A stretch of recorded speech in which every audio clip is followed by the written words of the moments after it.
If you saw this old pot at your local thrift store, flea market, or maybe even the back of your relative's cupboard, you'd probably think that it was junk.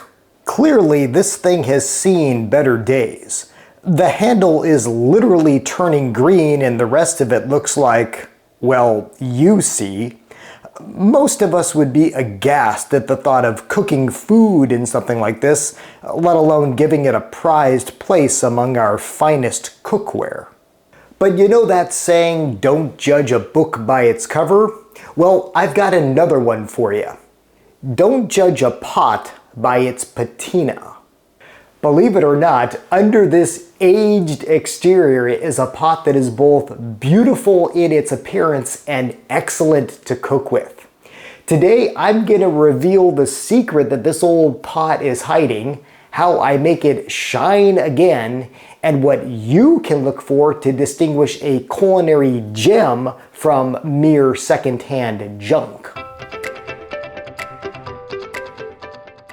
Hello and welcome to I Want to Cook. My name is Chef Matt and this channel is all about helping you be a better cook. And today we have another interesting thrift store score, this old pot. I purchased this for about $20 a while back, and here's where you may be thinking, this thing doesn't even look like it's worth 20 cents. Now, I certainly wouldn't blame you for thinking that. From a cursory glance, this thing looks like rubbish, but I know that it's not, and I'm going to tell you why. And if some of this sounds familiar, it may be because I made an entire video on what to look for if you're shopping for cookware at a thrift store, what's good and what to walk past. I also made another video on quality cookware versus cheap cookware and, well, the differences of cooking with each. I'll put links to those videos in the description below. But here's a quick remedial lesson. Now, the first thing I noticed about this pot is its weight. It's got a nice heft to it. And an old pot, well, one that's kind of heavy like this and feels solid, that's usually a good sign that it's quality. Furthermore, by looking at this handle, you know, the one that's green here, well, I can tell that this is either brass or bronze, another high quality indicator that there's something really good going on here. And this exterior, well, I have a hunch that under this aged patina is something very special, copper, which, as I discussed in that video in which we made those wonderful scallops in that Mauviel handmade French pan, copper is one of the best materials for cookware. It's just so wonderful. And I have a hunch that that's what's lying underneath this. And finally, by looking closely at the bottom of this pot, I could just make out that this is Revereware, a high quality, made in the United States pot that traces its lineage to Paul Revere. Now, you might remember I actually made a video on this pot here. This is another thrift store find. This is another Revereware pot, but this one is made of stainless steel. A nice pot, but I believe that this one is even better. And that's because this old thing, well, I believe it's a pot version of this. Yes, check this out. This is also a copper Revere pan, a nice oval shape, and I actually bought this on the same day as I bought this. I'm guessing that they were donated from the same household, which obviously had great taste in cookware. Now, when I bought this, well, it looked the same as this. So let's see if we can make this thing shine just like this one. So this restoration is going to be similar to the one I did on that $5 all-clad pan that I found that I thrifted in really rough condition, but I made shine again. We're going to give this a good initial washing in soap, and then we're going to use some Barkeeper's Friend to really make this thing shine. Now, one lesson I learned on that other, well, kind of renewal that I want to pass on to you is wear gloves. This stuff works really well. It can make pots shine again, but it's also really hard on your hands.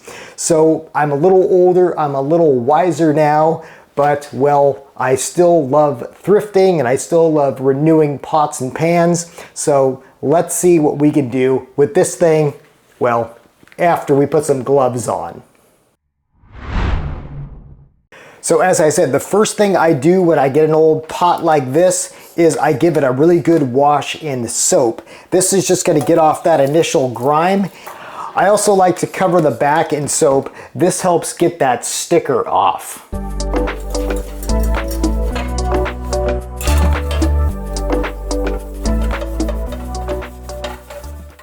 Okay, we've given this a good initial clean, and as you can see, the inside is nice and clean.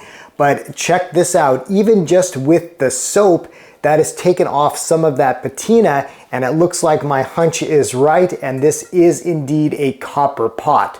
So now it's time to glove up and get to serious work with the Barkeeper's Friend.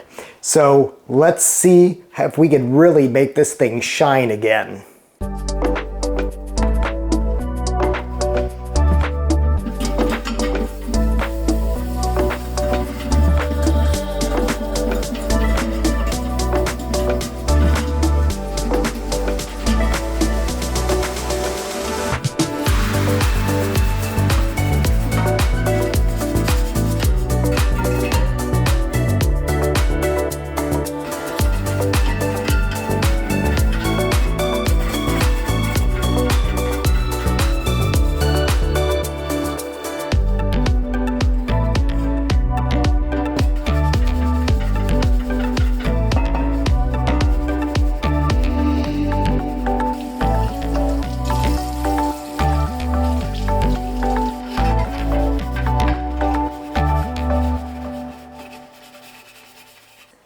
And here we go. Look at this beauty.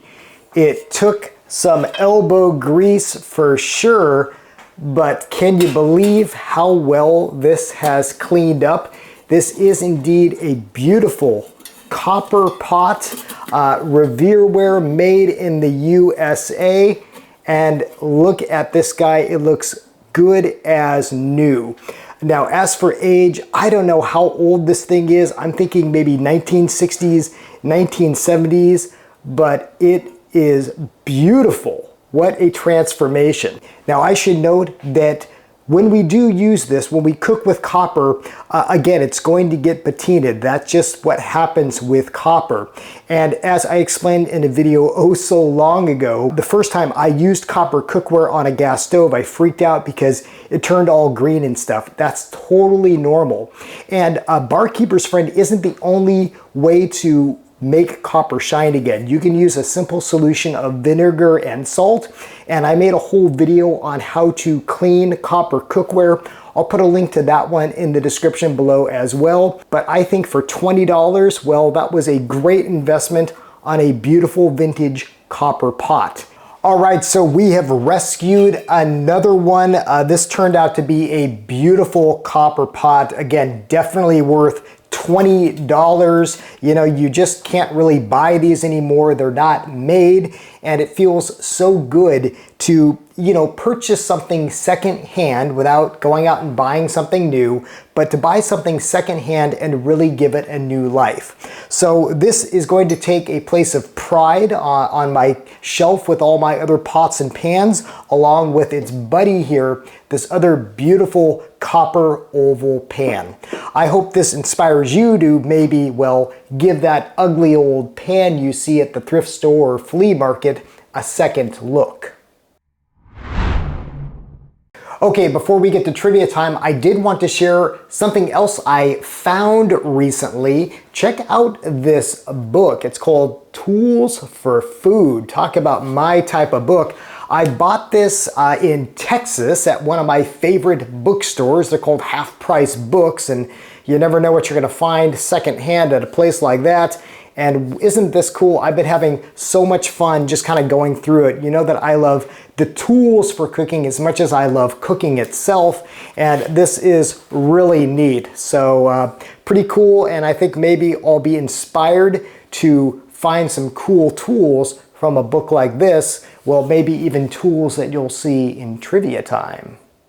Okay, trivia time. Last week I asked you to identify this strange looking thing, and so many of you got it. Kind of a polarizing thing. It is indeed okra. Many of you said, well, you don't like the sliminess of it, but when it's deep fried, delicious. Maybe we'll have to do an episode on deep fried okra. For this week's culinary trivia, we are going back to a tool. Now, this isn't one that you're gonna find in that book. This is kind of a newer one. And a hint is that this is, it's two pieces and this is half of it. You can see it's got this writing on the side. If you know what this is or you have a guess, put that in the comments below. I will, of course, let you know what this thing is and how it's used in the next episode. As always, thank you so much for watching. Thank you for subscribing. Until next time, I hope you want to cook.